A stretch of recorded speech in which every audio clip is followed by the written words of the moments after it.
just got a message of a parent's plan for their O-level son here. And he comes home on the 16th of November to get his ID first, provincial provisional license, hockey clubs and cricket academy.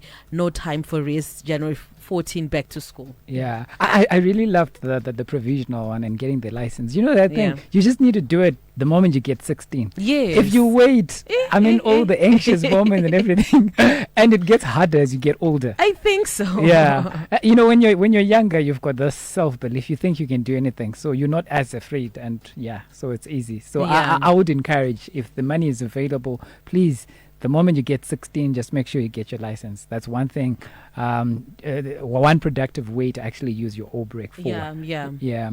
And so I'll just share, and I'm talking to A-level and O-level students who are out there, because I know some of you have already finished. And even if you haven't finished, if you're a day scholar, chances are you're just there and chilling. You know how we write our exams.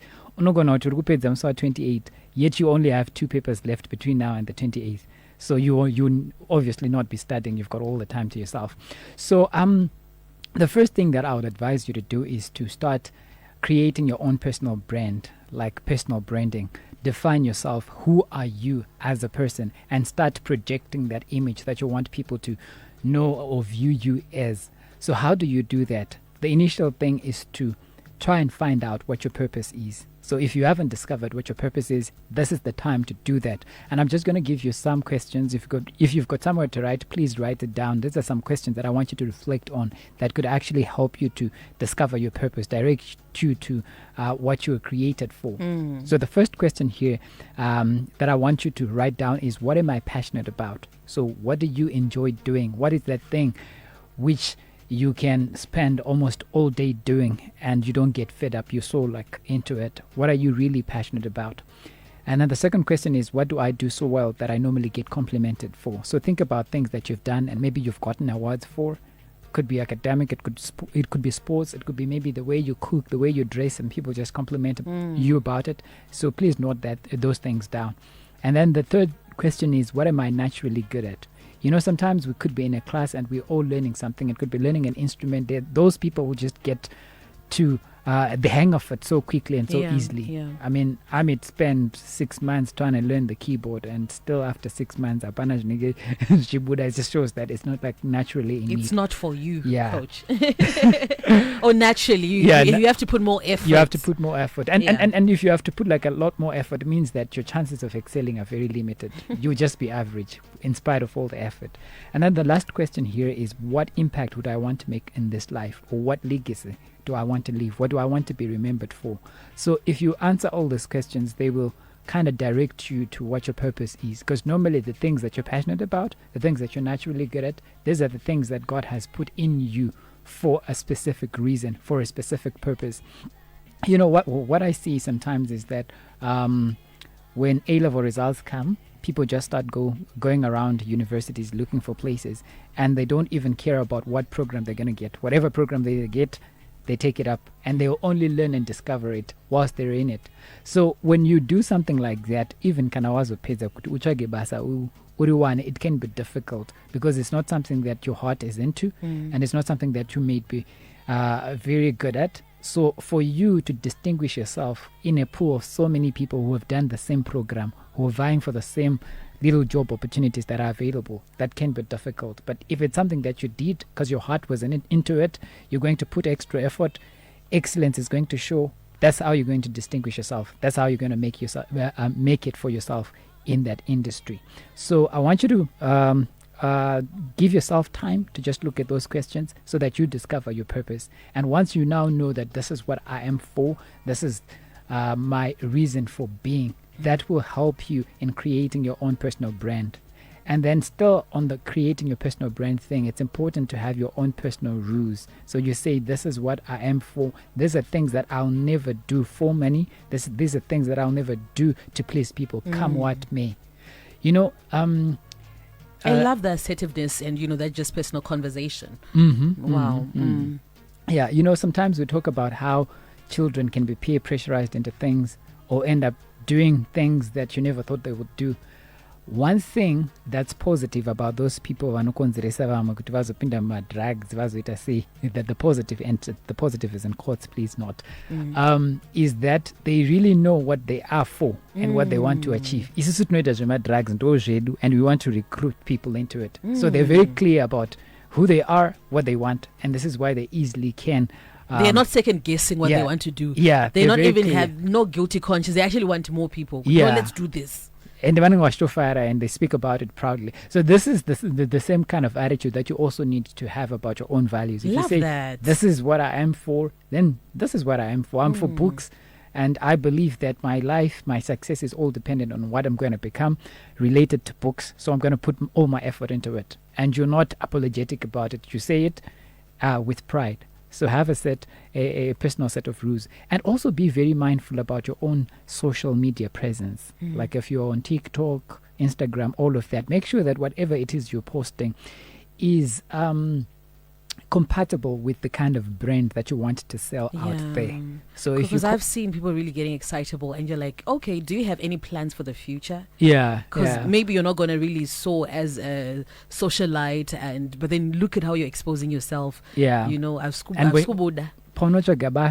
are going to like look at your your social media footprint. They want to see, what have you been posting, what have you been about out there. So it's important to be very mindful of that. And you know, there are little things like even my emails, Cherisha. Sometimes my emails, my students, funny at Gmail. Yeah. So in the school circles. But imagine you're looking for internship, and then you like Nicki Minaj lied to us. Yeah. So the moment somebody like the human resources person sees that email, they write you off. They don't even like check a CV. So you really have to be like careful about all that. It's about personal branding and reading books. Books are very important. I know we may all not be readers, but even if you're not, please find time to read. Read biographies, read books about personal development, read books about money. You now need to learn about that. You're going to be going to uni soon, and then for the first time you have to manage your own affairs. And you have to know how to spend it. So it's important to actually start studying right now. You know, when I was between, I think, Form 4 and my upper 6, I read, I think, more than 200 books. Of course, Zango Jazonyanya, I wouldn't.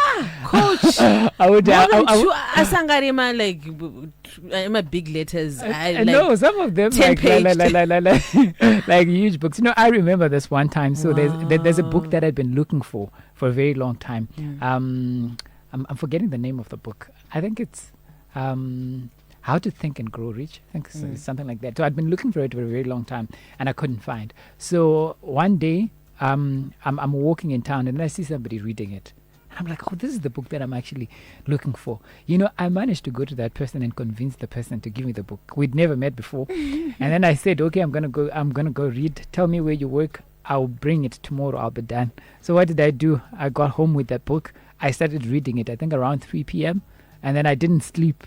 And the following day I was done with the book. And it's like a thick volume for those who know it. It's a very thick volume. Then I had put it back. So I'm not necessarily saying you should read like that, but at least. And is it Think and Grow Rich by Napoleon Hill? Yes, that's the one. Yeah, that's the one. We have readers in the house. Good. Yeah, that's good to note. So moving on, apart from reading books, what I would also encourage you to do is to just work on your relationships. Maybe you've been in boarding school. So now try to spend as much time as you can with your parents, with your siblings, just creating those memories and relationships. Because if you don't do that, very soon you're going to be going to uni, maybe abroad, and you realize maybe you never really had a relationship with the people that you're supposed to have a relationship with your siblings, with your parents. So try and create time. Try and do things together with them so that you just get to know each other. And then also take time to upgrade your computer literacy skills. So learn about how you can leverage on AI to actually make life better, to do researches, to study about maybe the careers that you want to do. Research, just do something that's useful. Don't use the internet only for social media, only for following trends. Also do something that's that's productive. Love that. Even for adults. Mm-hmm. Yeah, You're for listening.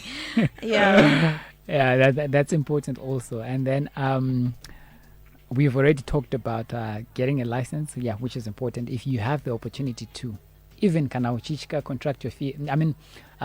your fears, because sometimes people are afraid and they can't imagine themselves driving, and they're thinking, okay, when I get a little older, I think it'll be easier and I'll be able to go for it. No, the best time to do it is actually now. Mm-hmm. Yeah, just make sure you do it and you get it over with, so that you don't have trouble later on.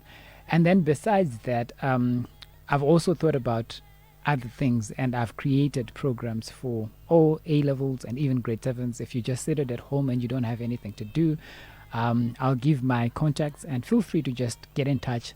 You could actually come over and then spend some time having fun, but at the same time also having like constructive discussions that will help you to actually create your future, to think about the next steps. And also, please, this is the last thing I'll say to O and A levels, have a reality check.